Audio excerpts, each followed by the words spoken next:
Good morning, students. Hope you all are fine and doing well in studies. Hope students you are studying every subject as they are going along. Um, Now, coming to psychology subject because it's new, so students you're requested to study as we are progressing page wise page. I hope you all are reading and studying your NCRT book. I've already uploaded the first chapter, the PDF of the first chapter in the group. Please make sure you either, if you have a printer at home, take a printout of it. If not, then you can read it through your phone or download it on your laptop so that you can read it, whatever we cover in the chapter. Now today, I'll be talking about the behavior part, which is described as one of the component of the definition of psychology. Now, what is behavior? Behavior is nothing but the response or the reactions we make or the activities we engage in. Now, whatever we are always we always give response towards something, we always react towards something in our daily life. Now our those responses and the reactions are nothing but the behaviors of ours.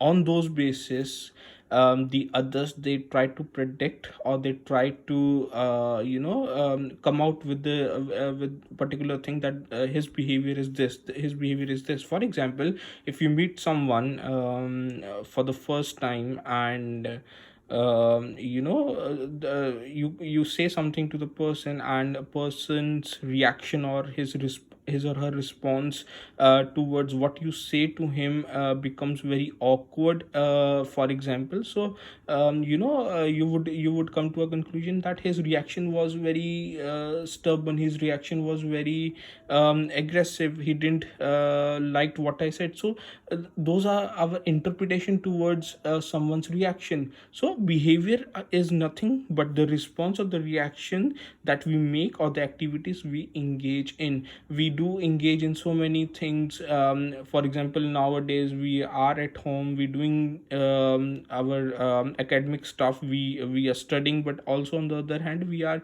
we are helping at the house chores as well. So that is the activity we engage in, that becomes our behavior. Anything where a response comes in, anything where your reaction comes in, is categorized as something which is called as behavior. Now behavior can be, for example, when you're going for a movie, when you are dating someone, when you're meeting someone for the very first time. For example, in your book there is an example which says examination. For example, you are sitting for an examination and you see a question paper and you think, oh no, I haven't covered this particular part. So your heart starts beating up fast, which is called pounding of heart. So that becomes our behavior because of the reaction towards the examination, exam paper. Or sometimes what happens is, when you see your exam paper, you feel so excited. So that is again our behavior, and that is nothing but the response towards the question paper. So our behavior is nothing but the responses or the reactions towards an activity that we are engaging in. Now, next important thing to understand is there are different kinds of behavior. There are four different kinds of behavior that is being given in the book. First, it says behavior is simple, behavior is complex, behavior is internal, and behavior is external. Now, what do you understand by behavior is simple or complex? Sometimes behavior is very simple. You can change it, you can manipulate it, you can control it, you can change it according to your wish. I'll just give an example. Or sometimes the behavior, they are very complex, they are not ready to change. Now what happens is, sometimes, what if you want something from your parents, you ask them, and first they say no, but then you try to change them, you try to manipulate them, you try to convince them that no, you want it, and they give it to you, which means it is simple to change, but sometimes they're very complex. You tell your parents that you want this, but they say they cannot afford it, or they cannot give it to you, this is not the right time.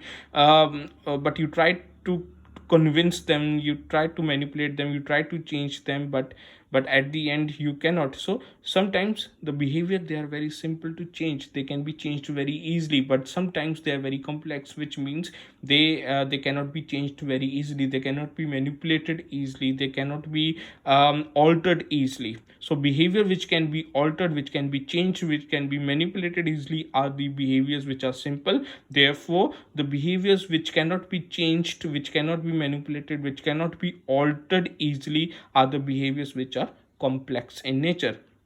Now next is behavior as internal or covert, and behavior as external or overt. Now, there are behaviors which are internal in nature, behaviors which cannot be directly observed. Those are the behavior which are internal in nature, or are called as covert behavior.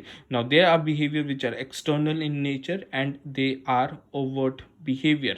Now internal behavior are the behavior which cannot be observed directly, and the external behavior or the overt behavior are the behavior which can be observed directly. For example, how do I dress up, how do I talk, what kind of body language am I using, are the behavior which can be observed, are called the external behavior. Now the behavior, my thought process, my thinking, what I'm thinking about something, what my likes are, what my dislikes are towards something, where my thought process is involved, where my internal memory, thinking is involved, that is called the internal, which cannot be directly observed, is called the internal or the covert behavior. Internal behavior are also called as covert behavior, and external behavior are also called as the overt behavior. Now internal or covert are the behavior which cannot be directly observed, whereas the external or the overt behavior are the behavior which can be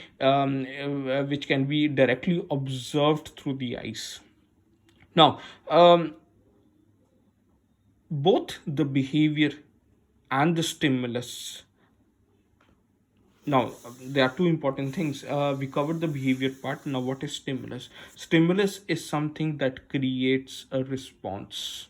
Okay. Now obviously, for example, if this is a pen is a stimulus. Because we write it, it becomes our response. So anything that creates a response is called a stimulus. This is a page. Now page is a stimulus, but we write on it, becomes the response. So anything that creates a response is called a stimulus. Now behavior associated with some stimulus in environment or changes that happens internally. There are behaviors which are associated, every behavior is associated with stimulus.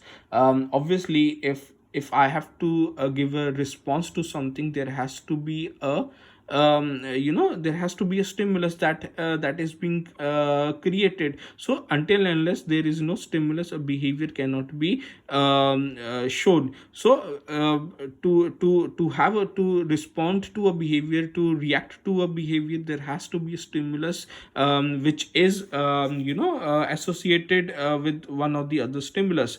Now stimulus in environment on changes that happens internally. Now what happens is, for example, if I'm sitting in an examination room and I'm supposed to write an answer, if I know the answer, I would be very comfortable in writing the answer, which means my environmental factors plays an important role. Now for example, if you're sitting in an examination room and all of a sudden lights goes off, and it's very hot in the examination room as well, so what will happen? Because you are feeling hot, it might happen that you forget while writing the answer. You forget what is supposed to be written in the answer, because of the factor that the environmental factors does play an important role in our behavior. And because of that, internally it happens as well. For example, if you're not able to write because the light has gone off, it might affect you internally. You might start thinking, oh god, I will not get the marks that I deserve, or I won't be able to get marks as much as I had studied, as much as the number of hours that I have studied. So your behavior is sometimes externally, it hinders your internal factors as well. Now, next is that behavior as an association between stimulus and response. Our behavior is because of two factors, which is stimulus and response. If there is stimulus and if there is a obviously, if there is a stimulus, there must be a response, and if a response has been given, it is because of the stimulus. And these two factors are the most countable factors towards the behavior. So students, please go through what is there in page number 3 in your NCERT book. Read it, and hopefully you would be able to understand. But if you don't, if anything you couldn't understand while reading the chapter, please ask me in the group. Thank you so much. God bless you.